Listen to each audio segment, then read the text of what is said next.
আসসালামু আলাইকুম। আজকে আমি একটি সুন্দর কুচি দিয়ে প্যান্ট কাটিং করে দেখাবো। তার জন্য এখানে আমি মোট 21 ইঞ্চি কাপড় কাটিং করে 21 ইঞ্চি কাপড় নিয়েছি। এটা একটি টুকরো কাপড়।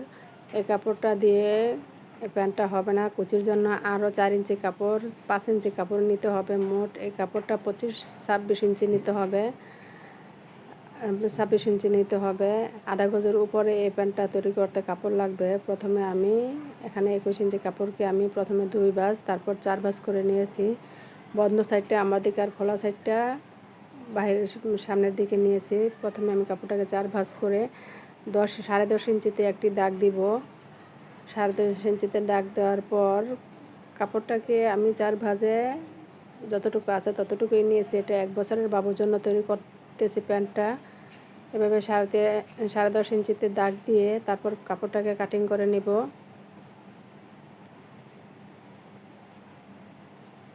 এভাবে কাপড়টাকে কাটিং করার পর এখন আমি উপর থেকে হাইয়ের মাপটা নিব। উপর থেকে 7 ইঞ্চিতে আমি একটি দাগ দিব হাইয়ের জন্য।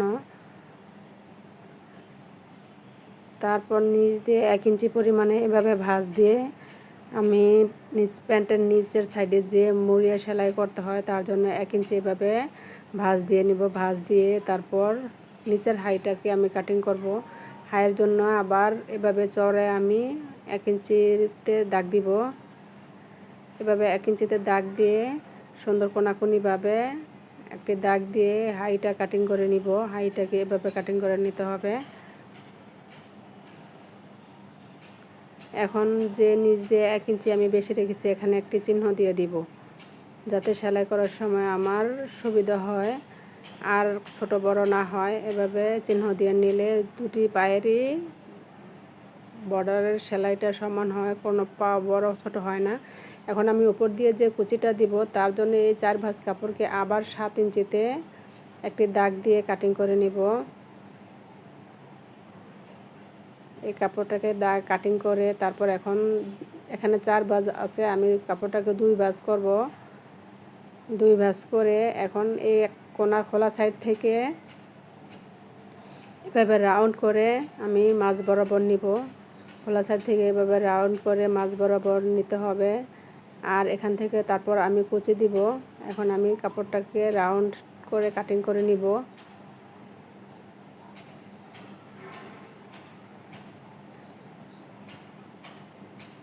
এভাবে কাপড়টাকে নিয়ে তারপর উপর দিয়ে বসাতে হবে আর নিচ দিয়ে কুচি হবে। আলগা কাপড়টার উপরে এই কুচিটা হবে। এই প্যান্টটা তৈরি করলে দেখতে অনেক সুন্দর লাগে। এখন এই কাপড়টার নিচ দিয়ে যে কুচিটা দিতে হবে তার জন্য কাপড় কাটিং করে নিতে হবে। এটা আমি আলাদা কাটিং করে নিব। এখন যে বাড়তি 2 ইঞ্চি কাপড় আছে এই কাপড়টা দিয়ে আমি উপরে এলাস্টিকের জন্য জোড়া দিব। যেহেতু প্যান্টটা 2 পার্টের হবে তার জন্য আমি উপরে এলাস্টিকের কাপড়টাকে আলাদা নিয়েছি। আপনারাও এইভাবে এলাস্টিকের কাপড়টাকে আলাদা করে নিয়ে নেবেন। এলাস্টিকের জন্য আমি 2 ইঞ্চি কাপড় এভাবে কাটিং করে নেব। তো আপনারাও বাচ্চাদের জন্য 2 ইঞ্চি নেবেন, যেহেতু এটা ছোটো বাবু তার জন্য আমি 2 ইঞ্চি নিয়েছি। বড় বাবু হলে আপনারা 2.5 ইঞ্চি 3 ইঞ্চি কাপড় নেবেন। তো এভাবে দাগ দিয়ে কাপড়টাকে কাটিং করে নিতে হবে। এই প্যান্টটা কাটিং করা খুবই সোজা এবং সেলাই করলে বাচ্চাদেরও পরালে অনেক সুন্দর লাগে। তা আমি এলাস্টিকের জন্য এই 2 ইঞ্চি কাপড় কাটিং করে নিলাম। এই প্যান্টটার জন্য এলাস্টিকের কাপড়টা আলাদাই কাটিং করতে হয়। এখন উপরের পার্টের যে কুচিটা হবে কুচির জন্য আমি আলাদা কাপড় কাটিং করে নিব। তা আপনাদের বোঝার সুবিধার্থে আবার কোথায় কত মাপ নিয়েছে তা আমি আবার দেখিয়ে দিলাম।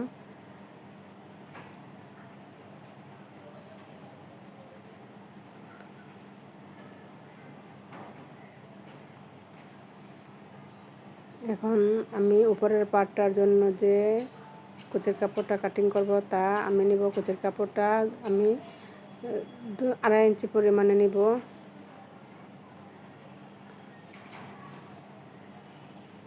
কুচির কাপড়টা এখানে 2.5 ইঞ্চি আছে। মনে রাখতে হবে উপরের পার্টের থেকে দ্বিগুণ কুচির কাপড়টা নিতে হবে, তাহলে কুচিগুলো দিলে সুন্দর হবে। তো এখানে আমি টুকরো কাপড় কাটিং করে নিয়েছি, তার জন্য আমি দেখাতে পারিনি। তো আপনারা উপরের পার্টে যে কাপড়টাকে আমি 2 ভাঁজ করে 4 ভাঁজ করে কেটেছি আপনারা তার চেয়ে ডাবল নেবেন। তারপর ডাবল কাপড়টা নিলে কুচিটা দিলে অনেক সুন্দর হয়। তো আমার প্যান্ট কাটিং করা শেষ। এখন প্রথমে আমি হাইয়ের জন্য এখানে একটি দাগ দিয়ে হাইটাকে একটু রাউন্ড করে কাটিং করে নেব। তারপর আমি সেলাই করব। যেহেতু আগে কাটিং করে নেই হাইয়ের কাপড়টা, এখন আমি কাটিং করব। সোজা সাইড মাঝখানে রেখে প্রথমে আমি দুই সাইডের হাইয়ে সেলাই করে নেব। মনে রাখতে হবে সব জায়গায় এই দুটি করে সেলাই করতে হবে। হাইটা সেলাই করার পর আমি নিচ দিয়ে যে 1 ইঞ্চি পরিমাণে বেশি রেখেছি পায়ের নিচ দিয়ে মুড়িয়ে সেলাই করার জন্য, দুটি সাইডেই আমি চিহ্ন দিয়ে নিয়েছি। এই চিহ্ন বরাবর আমি ভাঁজ দিয়ে দুটি সাইডই সেলাই করে নিব। এখানে একটি করে সেলাই দিতে হবে ভাঁজ দিয়ে। প্রথমে আমি নিচের পায়ের মহড়াটা আমি সেলাই করে নিব। একই নিয়মে আমি দুটি সাইডই সেলাই করে নিব। সেলাই করে নেওয়ার পর আমি নিচ দিয়ে যে হাইটা আছে দুই সাইডেই আমি জোড়া লাগিয়ে নিব।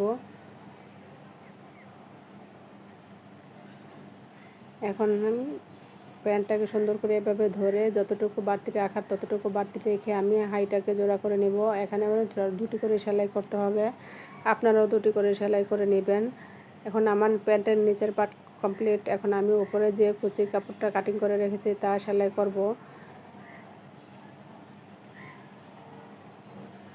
প্রথমে আমি যে কুচির জন্য কাপড়গুলো কাটিং করে রেখেছি ওই কাপড়গুলোকে আমি সবগুলো যেহেতু টুকরা কাপড় আমি টুকরা কাপড়গুলি প্রথমে জোড়া লাগিয়ে নিব। সবগুলো কাপড়ই আমি একসাথে জোড়া লাগিয়ে তারপর আমি এক সাইড দিয়ে মুখে মুখে সেলাই করব।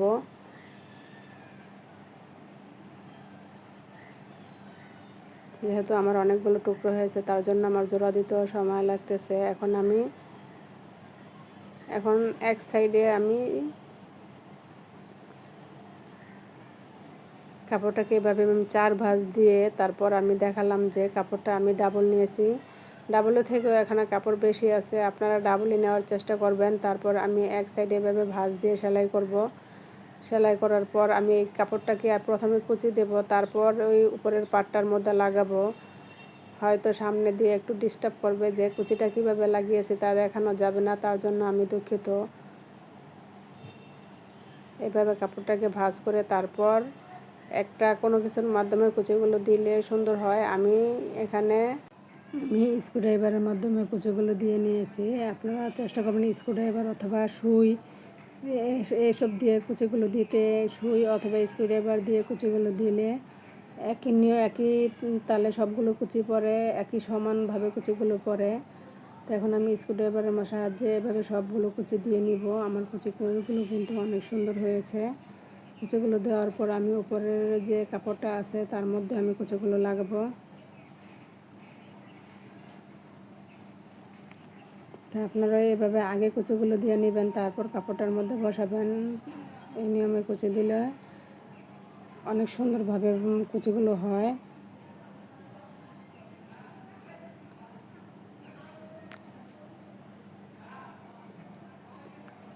তো সবগুলো কুচি আমার করা শেষ। এখন আমি উপরের কাপড়টার মধ্যে কুচিগুলো বসাবো।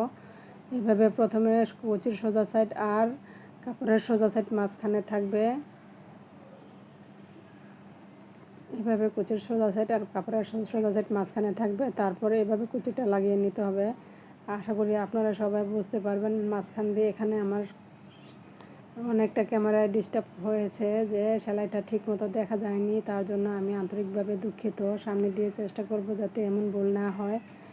তো আশা করি আপনারা সবাই এভাবে ভিডিওটা দেখে বুঝতে পারবেন। এখন এভাবে কুচিগুলোকে নিচের দিকে রেখে আমি একটি চাপ সেলাই দিয়ে নিব।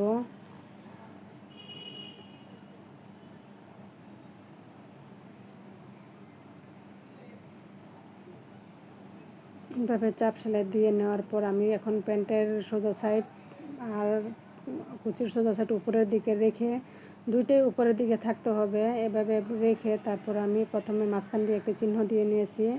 চিহ্ন দিয়ে নিয়ে আমি এখন এক সাইড সেলাই করে নিব। মাঝখান থেকে সেলাই করলে এক সাইড উল্টা করে সেলাই করতে হয়, এক সাইড বা সোজা করে সেলাই করতে হয়। এখন আমি এই সাইডটাকে সোজা করে সেলাই করব। আগে আমি যে সাইডটা সেলাই করেছি তা উল্টা দিক থেকে শুরু করেছি, এখন আমি সোজা সাইড থেকে শুরু করব। এভাবে দিলে দুটি সাইডেই সমানভাবে পড়ে, আর নয়তো কোনো দিকে বেশি কোনো দিকে কম চলে যায়। তার জন্য আমি মাঝখান থেকে সেলাইটা শুরু করি। উপরের কাপড়ের মাঝখান থেকে সেলাইটা শুরু করতে হবে। তো এভাবে আমার উপরেটা জোড়া লাগানো হয়ে গেছে। তো প্যান্টটা দেখেন কত সুন্দর হয়েছে। তার জন্য এখন এলাস্টিকের জন্য আমি যে 2 ইঞ্চি কাপড় বাড়তি কেটে রেখেছি তা আমি উপরের প্যান্টের সমপরিমাণ মাপ নিয়ে আমি বাড়তি কাপড়টাকে এভাবে সেলাই করে কাটিং করে ফেলে দিব। ফেলে দেওয়ার পর আমি এখন 2 ইঞ্চি যে কাপড়টা আছে ওটা নিচের দিকে রেখে সোজা সাইড মাঝখানে থাকবে আর উল্টা সাইড বাইরের দিকে থাকবে। আমি সেলাই করব। এই 2 ইঞ্চি কাপড়টাকে সবসময় নিচ থেকে সেলাই করতে হয়। আমি করি নিচ থেকে সেলাই করে তারপর উপরের দিকে এলাস্টিক মাঝখানে রেখে উপরের দিকে ভাঁজ দিয়ে সেলাইটা করলে তো এলাস্টিকটা অনেক সুন্দরভাবে বসে। আমি তো সবসময় একই নিয়মে যদি উপর দিয়ে জোড়া দিই এই নিয়মে সেলাই করি। আর এই প্যান্টটা তৈরি করার জন্য উপরের এলাস্টিকের কাপড়টা আলাদা জোড়া দিতে হয়। তার জন্য আমি এভাবে আপনারা চেষ্টা করবেন ভিতরের দিকে জোড়াটা রেখে উপরের দিকে এনে ভাঁজ দিয়ে তারপর এলাস্টিকটা লাগানোর জন্য।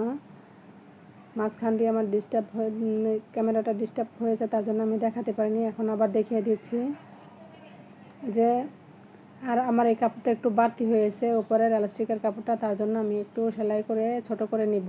আপনারাও চাইলে এভাবে যদি কাপড় বড় হয়ে যায় এভাবে সেলাই করে ছোট করে নিতে পারেন।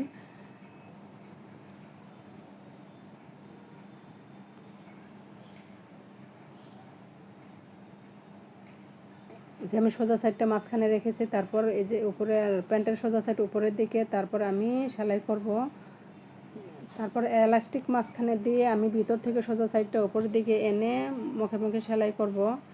এই নিয়মে এলাস্টিক লাগলে যদি জোড়া দিতে হয় এই নিয়মে এলাস্টিক লাগালে অনেক সুন্দর হয়, পরে দিয়ে ফিনিশিংটা ভালো আসে।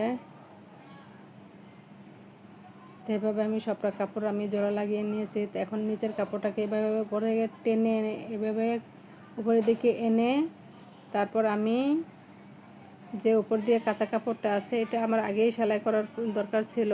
উপরের যে কাঁচা কাপড়টা আমি আগে সেলাই করিনি, এখন আমি 2 সুতা পরিমাণে এভাবে ভাঁজ দিয়ে সেলাই করব। উপরের কাঁচা কাপড়টাকে সেলাই করে তারপর এলাস্টিকটা লাগালে আর কোনো সমস্যা হয় না, শুধু মুখে মুখে একটি সেলাই করে দিলেই হয়। তো আমি পুরো সাইড একসাথে আমি সেলাই করে নিলাম।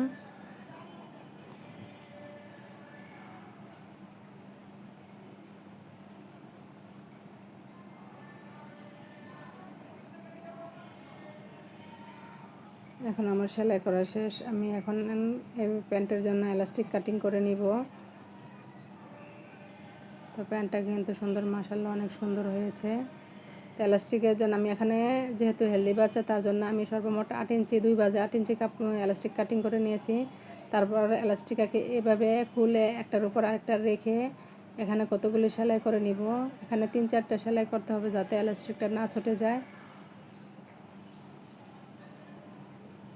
তারপর আমি এলাস্টিকটা মাঝখানে রেখে ভিতরে যে 2 ইঞ্চি পট্টিটা রেখেছি ওই পট্টিটাকে উপরের দিকে এনে ভাঁজ দিয়ে দিতে হবে। এভাবে ভাঁজ দিয়ে মুখে মুখে সেলাই করতে হবে। মনে রাখতে হবে এলাস্টিকের উপরে যাতে সেলাইটা না পড়ে।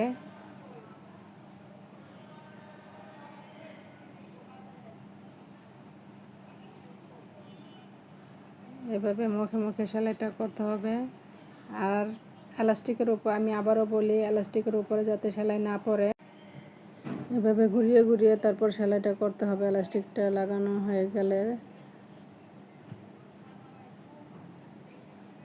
কাপড়টাকে টেনে টেনে ধরে যদি সামনে দিয়ে কাপড় এলাস্টিক আর না যায় তাহলে পিছন থেকে দিয়ে কাপড়টাকে এভাবে পিছনে কুচিগুলো পিছনে ফেলে তারপর এলাস্টিকটা টেনে এলাস্টিকটা লাগাতে হবে। আমরা সবাই যারা সেলাই কাজ জানি তারা অবশ্যই কোনো এলাস্টিক লাগাতে জানি। আশা করি এলাস্টিক লাগাইতে সমস্যা হবে না। হয়তো আমার ভিডিওটার মধ্যে ভালো করে এলাস্টিক লাগানো কীভাবে লাগিয়েছে তা দেখা যায়নি, তার জন্য আমি আন্তরিকভাবে দুঃখিত। আমি যতটুকু পারি কাটিংটি কিন্তু মাশাআল্লাহ অনেক সুন্দরভাবে বোঝানো হয়েছে। তো যারা কাটিং করতে জানে তারা অবশ্যই সেলাইও করতে জানবে। সেলাইটাও কিন্তু মোটামুটি ভালোই হয়েছে, মাঝখান দিয়ে শুধু একটু ক্যামেরাটা ডিস্টার্ব করেছে। এই যে এলাস্টিকটা লাগানোর সময় সাবধানতার সাথে লাগাতে হবে। আমার কিন্তু এলাস্টিকের উপরে সেলাই পড়ে গেছে, তার জন্য এলাস্টিকটা সামনের দিকে আগায় না। তার জন্য আমি এলাস্টিকটা থেকে কিন্তু সিলিটা ছুটিয়ে নিয়েছি। এখন কাপড়টা আবার সুন্দর মতো পিছনের দিকে সরে। তো আপনারাও চেষ্টা করবেন যাতে এলাস্টিকের উপরে না পড়ে সেলাই। এলাস্টিকের উপরে সেলাই পড়লে কিন্তু প্যান্টের মধ্যে এলাস্টিক লাগানো যাবে না, এক সাইডেই আটকে থাকবে। তো আমার কথা বলতে বলতে প্যান্টে এলাস্টিক লাগানো হয়ে গেছে। তো কেমন লেগেছে আপনাদের কাছে আমার প্যান্ট কাটিং এবং সেলাই অবশ্যই আপনারা কমেন্টের মাধ্যমে জানাবেন। আর যদি ভালো লেগে থাকে তাহলে অবশ্যই আপনারা আমার চ্যানেলটাকে সাবস্ক্রাইব করে দিবেন। দেখুন তো মাশাআল্লাহ আমার প্যান্টটা কিন্তু অনেক সুন্দর হয়েছে। এভাবে আপনারাও বাসায় চেষ্টা করবেন আপনাদের সোনামনির জন্য তৈরি করতে। এটা একটা স্টাইলিশ প্যান্ট, স্কার্টের মতো।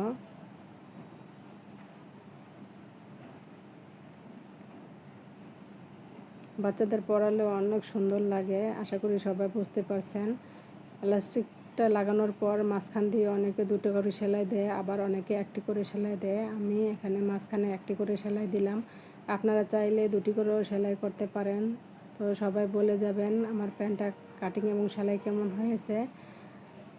ক্যামেরাটা আজকে খুবই ডিস্টার্ব করেছে, তার জন্য আপনাদের মাঝে মাঝে দেখতে সমস্যা হয়েছে, তার জন্য আমি আন্তরিকভাবে দুঃখিত। তো এবার বলুন তো আমার প্যান্টটা আসলে কি সুন্দর হয়েছে নাকি? আমার কাছে তো মাশাআল্লাহ অনেক সুন্দর লাগে। আপনারা আপনাদের বাবুর জন্য বাসায় চেষ্টা করবেন তৈরি করার জন্য। আল্লাহ হাফেজ।